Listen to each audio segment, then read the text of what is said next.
Oi, gente nossa, graça e paz para todos vocês. Seja bem-vindo, meus queridos, onde vocês estiverem.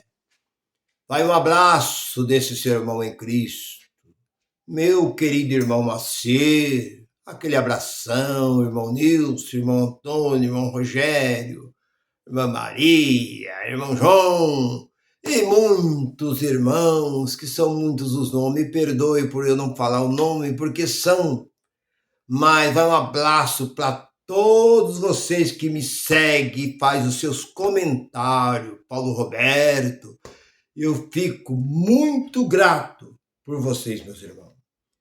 E eu tenho uma mensagem para nós, talvez você, que é do sistema, que está começando a me ver, me conhecer, você está em dúvida, não tenha dúvida, meu irmão, minha irmã, porque esta é a verdade. Tudo que eu falo com base aqui dentro. E você não é obrigado a concordar comigo. Você não é obrigado a aceitar o que eu falo, ainda que eu falo dentro desse livro, você não é obrigado a aceitar este livro. Porque esse livro, há coisas aqui dentro que não tem nada a ver com nós. Foi escrito para os judeus e já cumpriu. Esse livro aqui, na verdade, já está cumprido.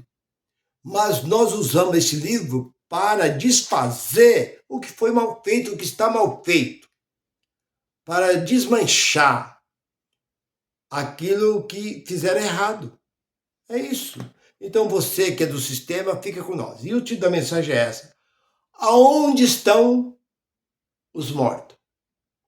Esse é o tema da mensagem. Porque as religiões diz que quem morre toma um corpo, principalmente aqueles que passaram por um batismo, toma a tal de ceia, que é aquele pão com suco, recebe uma carteirinha de membro, participa das reuniões constantes, mesa de oração, círculo de oração, corrente de oração, que isso não existe aqui dentro. Não existe aqui dentro. Essa tal de círculo de oração começou em Recife, 1947. Começou esse movimento, num bairro chamado Casa Verde. E aí? Uma certa irmã reuniu. Ela veio falar com o pastor. Ela tinha uma filha que era autista. E ela pediu para o pastor se ela podia reunir aí, tinha ela, parece que mais duas, reunir para orar de manhã. O pastor aceitou, deu a chave da igreja, ela foi. Reuniu ali e oraram. Parece que conseguiu mais um grupinho, reuniram em 7 irmãs. E diz que a filha dela começou a sentir uma melhora. No dia seguinte foi aumentando. Aí quando terminava a oração, eles faziam uma roda e deu o nome de circo. E colocava a filha dela no meio. E foi dado esse nome de círculo de oração. E aí o pastor, o presidente, aceitou e colocou isso como círculo de oração. Outros não quiseram ter como círculo, como mesa de oração, outros como corrente de oração. E isso espalhou por todo o Brasil. Está aí. Mas isso é antibíblico, não existe corrente, mesa ou círculo de oração. Não existe aqui dentro. Mas, voltando para o tema da mensagem, aonde está aqueles que morrem, os mortos? As religiões protestantes diz que se ele for um membro fiel, dizimista, ofertante, participante dos cultos de doutrina, de ensinamento, das orações, obediente à doutrina severa da igreja, que ele vai para o céu. Mas quem diz? Esse livro desmente. Esse livro diz não. E aí? Você acredita neste livro ou acredita nesse mentiroso que está em cima do púlpito mentindo. Porque todo homem é mentiroso. Todo homem mente. Todo homem, ele conta as suas mentiras para levar vantagem. E é através da mentira, porque ninguém pode contra a verdade, senão pela verdade, segundo os Coríntios, capítulo 13, versículo 8. Ninguém pode contra a verdade, senão pela verdade. Você pode vir do jeito que você vier. O meu escudo é este livro. Eu defendo com este livro. Não adianta você se levantar lá e querer falar alguma coisa que eu me defendo com esse livro. Mas vamos lá, onde estão os mortos? Os mortos deixam de existir. Simplesmente isso. Morrendo o homem, ele deixa de existir. Não, mas o meu pastor falou que quando nós morremos, nós ganhamos um corpo semelhante ao corpo de Jesus. E vamos para o céu. E lá nós vamos viver eternamente num corpo incorruptível, um corpo imortal. Meu irmão, isso é linguagem de figura. Isso é metáfora. Pare com essas coisas. Jesus veio do céu. Ele não era terrestre. E ele voltou para o céu com o mesmo corpo que ele veio. Porque aquele corpo que foi gerado, aquela carne que foi gerada no ventre de Maria, não tinha nada a ver com a terra. Por isso que ele subiu com aquele mesmo corpo. Eu já falei, já expliquei isso daí, volto a explicar. O Espírito Santo, lá no início, mas no capítulo 1, versículo 11, 12 de João, ele diz assim: porque a palavra se fez carne. No princípio era o verbo é palavra, e a palavra era Deus, e a palavra se fez carne e habitou entre nós. Então, palavra é espírito, porque Jesus disse: as minhas palavras, 6:63, as minhas palavras são espírito. A palavra de Deus é espírito. A palavra de Deus, ela não tem nada a ver, a verdadeira palavra de Deus, não a palavra de um pastor, de um apóstolo, de um bispo, mas a verdadeira palavra, que no princípio era a palavra. E a palavra se fez carne e habitou. Mas como ela se fez carne? Ela se fez carne. O Espírito entrou dentro de um ventre de uma mulher chamada Maria. E ali foi gerado de que forma? Foi gerado a carne. Que carne é essa? Do Espírito Santo. Obra do Espírito Santo. Então, meu irmão, não tem nada a ver com coisas terrestres. E essa mesma carne que não tinha nada a ver com a terra não poderia destruir esta carne, porque a terra não tinha poder sobre o corpo de Jesus. Ao terceiro dia ele levantou dentre os mortos. E com esse mesmo corpo santo e purificado, ele foi para o céu. Mas nós não. Esse corpo que nós temos somos impuros, é impuro. Jesus disse: a carne para nada. Ela serve. Lá, João 6:60, a carne para nada. Então, essa carne, não, irmão, nós morremos, esse corpo é transformado num corpo santo, igual, semelhante ao de Jesus. Não, irmão, pare com essas coisas. Não minta àqueles que estão te ouvindo. Seja sincero, vai dentro desse livro. Olha para este livro. Morrendo o homem, ele deixa de existir. Acabou. E aí?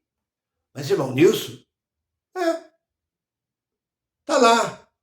14 de Jó, versículo 10. Morrendo o homem, ele deixa de existir. O Espírito, como 2:14 de Hebreu, o Espírito se reveste de carne no ventre. E por um tempo determinado, depois de 9 meses, como vocês sabem, aquela criança nasce e por um tempo determinado, quanto tempo Deus permitiu que vivesse aqui na Terra. Depois, esse corpo tomba e vira o quê? Terra. Não é o que disse Deus? O homem volta ao pó, 3 de Gênesis, versículo 19. Viesse do pó, Adão, para o pó você vai se tornar, mas o teu espírito torna para mim? Não.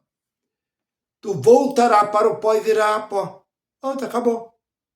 Então esse corpo volta para o pó.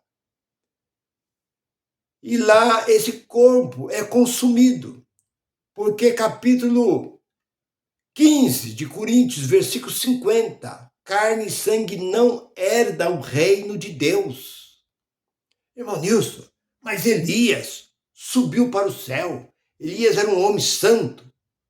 Enoque, nós olhamos lá para segundo Reis, capítulo 2, versículo 10, versículo 2, capítulo 2, versículo 10 e 11, 12 ali, que uma carruagem de fogo, um cavalo de fogo veio e tomou Elias e levou. Bom, para começar, isso é uma linguagem de figura. Porque no céu não tem fogo, não tem carruagem, não tem cavalo. Então isso já é uma enganação. Deus andou, Enoque andou com Deus. Gênesis capítulo 5, versículo 25. E Deus o arrebatou. Arrebatou para onde? Levou para o céu. Mas Jesus desmente. Jesus está desmentindo. João, livro biográfico, capítulo 3, versículo 13. Ninguém subiu ao céu, a não ser aquele que do céu desceu, que foi o Filho do Homem. Então, se ninguém subiu ao céu, como Elias estava no céu? Como Enoque estava no céu? Vamos olhar para aquela parábola, que é uma ilustração lá do rico e o Lázaro. Eu vou abreviar, rápido. Havia um homem muito rico e vivia um mendigo que comia as migalhas e caía da mesa daquele ricaço. E os cachorros lambiam as feridas. Para começar, isso você vê que não tem lógica. Como um homem rico vai permitir que um pobre, um mendigo, entra debaixo de sua mesa e fica pegando o resto, pedacinho de coisa que cai, e os cachorros ficam ali em volta da mesa dele? Jamais ele vai aceitar isso. Vai colocar o segurança para tirar esses homens dali, é cercado, não entra a porta fechada, não é assim. Mas diz que a parábola, dizem que este mendigo um dia morreu e foi levado pelos anjos para o seio de Abraão. Outra mentira. É lógico, isso é uma mentira. Para começar, quem morre deixa de existir. Como o anjo vai levar um defunto para o céu? Defunto, onde é o lugar de defunto? Na terra. Não existe um outro lugar, ou sepultura ou cremação.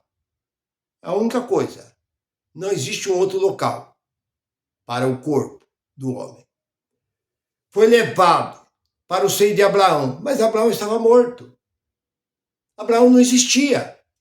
Então você vê que isso não bate, isso é uma parábola, é uma ilustração. E o rico olhando e vendo Abraão e vendo. Mas como vendo Lázaro? Quem está morto não vê. Quem está morto não fala. Quem está morto não tem língua. Manda Lázaro molhar a ponta do seu dedo e refrescar minha língua. Mas como refrescar a língua? Quem está morto deixou de existir, acabou. É o que disse Eclesiástico, capítulo 9, e versículo ali do 5 em diante, vai até o versículo 10, você vê os mortos. Eclesiástico 12, 7, o espírito volta para Deus, o corpo volta para a terra e vira terra. Então, essa ilustração, não adianta você ficar pegando isso no pé da letra e querendo trazer para o povo como isso fosse uma realidade que não é realidade, é uma história, como o filho pródigo, é uma história. Todas as ilustrações, as parábolas que Jesus contou, é tudo história, não é nada real. É como salmo, todos os salmos são músicas. Salmo não é ordenança nem mandamento, não é profecia, é apenas cântico que se cantava nos templos, na sinagoga, os judeus cantavam. Mas, meu irmão, voltando para o tema da mensagem, aonde estão os mortos? O morto deixou de existir, porque o próprio Jesus disse que o Espírito está pronto, lá no 26:41 de Mateus. O Espírito está pronto para voltar. Agora, o que eu quero dizer é isso, que o Espírito volta para Deus. Espírito não tem forma. Nenhum cientista, ninguém até hoje conseguiu explicar o que é o Espírito. Qual é a forma do Espírito? O Espírito não tem forma. O Espírito não tem cabeça, não tem corpo, não tem perna, não tem braço, não tem nada. O Espírito não tem, sabe o que é? Nada, nada, nada. Como você vai andar em rua de ouro? Como você vai morar numa casa celestial, nadar no mar de cristal? Lá você vai... Como? Se espírito não tem forma. Então você olha que Deus, ele é o dono, o espírito é dele. Nem todo espírito é de Deus. 8:9 de Romanos. Só é de Deus quem tem. Então nem todos têm o Espírito de Deus. Esse Espírito que volta para Deus, Deus faz do Espírito o que Ele quiser. Eu creio que esse Espírito não fica parado no céu. Deus pode mandar ele de volta para a terra. E esse Espírito pode voltar e tornar nascer de novo, gerar de novo esse Espírito. Porque se Hebreus 2:14 diz que os filhos de Deus, que Deus ele é o Pai do Espírito, capítulo 12 de Hebreus, versículo 9. Deus ele é o Pai do Espírito. Se Deus ele é o Pai do Espírito, e que o Espírito se reveste de carne, como Jó capítulo 10, versículo 11 e 12. O meu Espírito foi revestido de tendão, de pele, de carne, de sangue, de osso e assim por diante. Então o Espírito vem e entra no ventre de uma mulher, como Eclesiástico 1:4, geração vai, geração vem. Então esse Espírito vai para Deus, ele é de Deus. Deus faz dele o que ele quer. Se Deus quiser colocar ele lá, dentro de um celeiro, um lugar lá e guardar, ficar parado, lá fica. Eu não creio assim. Quiser transformar em anjo, transforma, mas eu não creio também assim. Esse Espírito, Deus vai usar esse Espírito. E esse Espírito Deus pode mandar de volta, porque o Espírito é de Deus. A carne, Espírito do João, da Maria, do José, do Sebastião, João, não tem nada a ver. Espírito não tem nome, não tem forma. Esse Espírito ele pode voltar para a terra. E Deus pode viver, porque já Jesus disse lá para Maria e Marta: seu irmão há de ressuscitar. Sim, meu irmão há de ressuscitar no último dia, no dia da ressurreição. Marta e Maria, eu sou a ressurreição e sua vida. Aquele que crê em mim, ainda que esteja morto, viverá. E todo aquele que vive e crê em mim, esse nunca morrerá, mas passarás da morte para a vida eterna. Então o Espírito é vida eterna. Então o Espírito nunca morre. Ele vai para Deus, volta, vai de novo, volta, vai de novo. Deus faz bem o que ele quer. Então se Deus querer mandar esse Espírito de volta para tornar, ter vida, dar vida a esta carne, Deus faz. E aí? Você vai contrariar, porque os pensamentos de Deus, os planos de Deus não são os nossos. Então, meu irmão, eu não quero prolongar, mas você, talvez, se você começar a meditar, tem sentido. De geração vai, geração vem, quer dizer que acaba um, vem outro, acaba um, vem outro. Por quê? Porque o Espírito sobe e desce. ele vai a Deus, e Deus dá de novo o Espírito. Esse Espírito é recolhido a Deus, Deus dá de novo, e assim, continuadamente. Eu creio assim. Se você não crê, eu creio que esse Espírito é de Deus, ele faz dele bem o que quer. Mas, irmão, isso está na Bíblia. Quando você olha para Eclesiastes, que geração vai, geração vem, quer dizer que nunca para. Nunca para. Não existe fim. Nunca tem fim. Não existe fim. Então, se não existe fim, existe sempre morrendo e vivendo, morrendo e vivendo. E para viver, tem que vir o Espírito. Se o Espírito não vier, não tem vida. Só passa a ter vida no ventre da mulher depois que o Espírito entra, e aí começa a gerar carne em torno do Espírito. Meu irmão, eu creio que você está esclarecido. Aonde estão os mortos? Os mortos viraram terra, deixou de existir. Só isso. Só isso que eu tenho a dizer a você, é o que está dentro desse livro. Se você não quiser acreditar, pouco me importa, mas eu vou por que está aqui dentro desse livro. Curte essa mensagem. Graça e paz para todos vocês. Bye, bye.